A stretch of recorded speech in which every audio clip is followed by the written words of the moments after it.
Assalamualaikum warahmatullahi ta'ala wabarakatuh. Salam sejahtera buat kita semua. Bapak-bapak, ibu-ibu, saudara-saudara, dan teman-teman yang saya cintai dan saya hormati. Kali ini saya ingin memberikan suatu wawasan atau pengetahuan tentang dampak daripada kalau kita telat makan gitu ya. Jadi seperti yang saya uraikan dalam video saya yang lalu ya, bahwa hal-hal yang bisa menyembuhkan asam lambung itu adalah 3P ya. 3P itu artinya pola pikir ya, yang harus kita buat positif gitu ya, dari negatif positif. Kemudian P yang keduanya adalah pola makan gitu ya. Nah, pola makan itu terkait yang akan saya uraikan di sini gitu ya. Antara lain sarapan pagi, tidak boleh telat makan ya, makan tepat pada waktunya, dan makan tidak boleh terlalu kenyang gitu ya, tidak boleh terlalu kenyang gitu. Baiklah, saya akan utarakan di sini ya, bahwa memang ya kebanyakan orang itu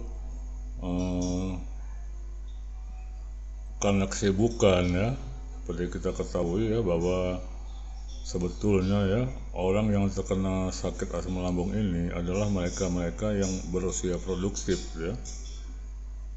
Mereka yang berusia produktif ini yang kisaran umurnya 24 sampai 35 tahun ya, atau 25 sampai 34 tahun ya. Dan itu adalah tergolong orang-orang yang produktif, artinya yang baru tamat mahasiswa ya, baru bekerja atau sedang bekerja, meniti karir ya. Nah, pada usia-usia yang begitu memang rawan gitu ya, rawan karena mereka umumnya itu terlalu sibuk dalam mengejar karir ya, sehingga dia suka telat makan gitu ya, atau bahkan lupa makan gitu. Nah, ini yang menjadi hal yang sangat fatal ya sebetulnya ya, fatal sekali akibatnya, karena dia akan membuat bisa kena sakit emah dan asam lambung gitu ya.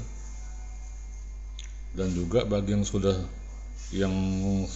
sembuh gitu ya, sembuh dari sakit emah dan asam lambung, kalau dia melakukan misalnya dia telat makan atau lupa makan, maka emah dan asam lambungnya akan kumat kembali gitu ya. Jadi begitu. Oke lah ya, saya mulai saja ya, bahwa ada 3 hal ya yang fatal sebagai akibat dari kita sering telat makan gitu ya.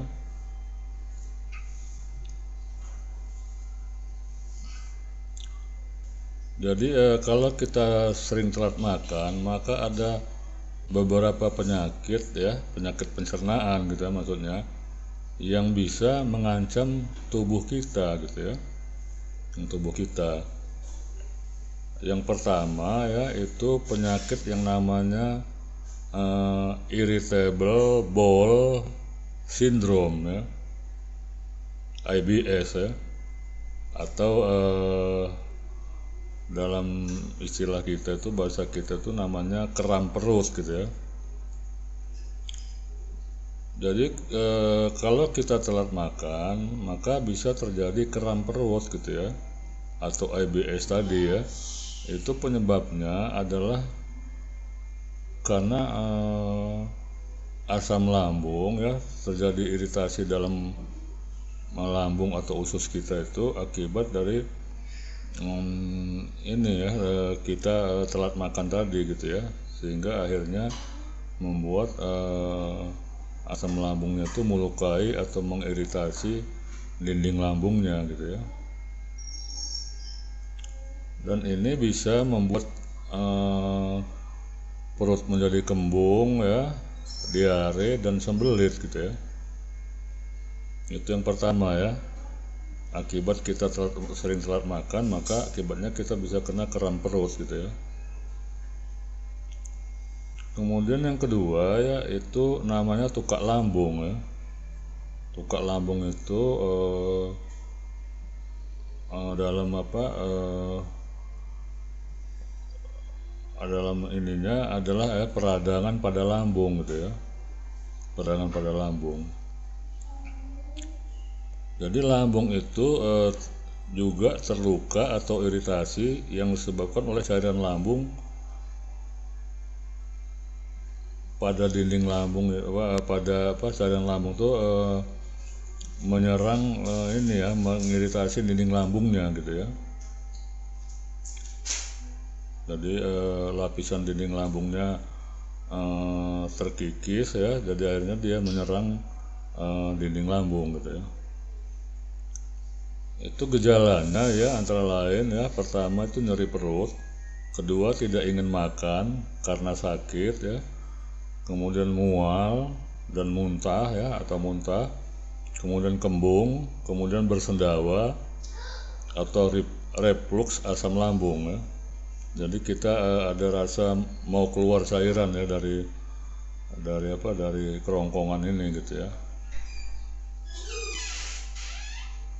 Itu yang kedua gitu ya. Jadi yang kedua bisa menyebabkan tukak lambung. Kalau kita sering telat makan, apalagi lupa makan, itu akan mengakibatkan terjadinya tukak lambung. Kemudian yang ketiga adalah asam lambungnya sendiri ya. Jadi kalau orang sering telat makan, maka dia akan kena asam lambung sendiri ya. Asam lambung itu sendiri biasa disebut dengan GERD gitu ya, GERD. Jadi kalau orang yang sering telat makan, maka akan muncul penyakit asam lambung ya, atau GERD gitu ya, dimana terjadi asam lambung itu sendiri menuju ke katup les ya, menerobos katup les, sehingga dia lari ke kerongkongan gitu ya, ke kerongkongan, dan bisa menjalar ke gusi ya, gusi atau ke mulut gitu ya, sehingga bisa menimbulkan sakit gigi ya, atau giginya bisa rapuh gitu ya, dan bisa menimbulkan sariawan. Jadi itu ya, jadi 3 hal penyakit ya, tiga penyakit yang disebabkan oleh kita suka telat makan gitu ya. Jadi yang pertama tadi adalah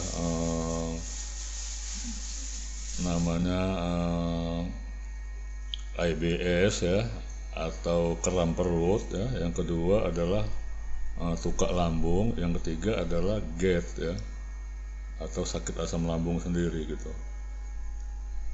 Saya rasa itu yang perlu saya sampaikan pada kesempatan kali ini ya. Jadi tolong ya, kalau kita mau sembuh dari asam lambung, atau kalaupun sudah sembuh dari asam lambung tidak mau kumat lagi, maka kita jangan lupa makan ya, jangan sampai telat makan.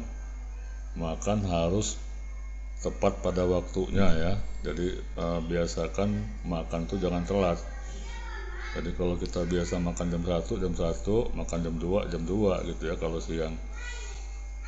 Jangan sampai telat, karena kalau dia telat maka akibatnya dampaknya itu akan mempunyai efek ya, bisa menyebabkan timbulnya 3 macam penyakit yang saya sebut di atas tadi gitu ya. Begitu saja dari saya pada kesempatan kali ini. Mudah-mudahan ini bermanfaat dan dapat menambah wawasan. Salam sehat, dan tetap semangat. Wassalamualaikum warahmatullahi taala wabarakatuh.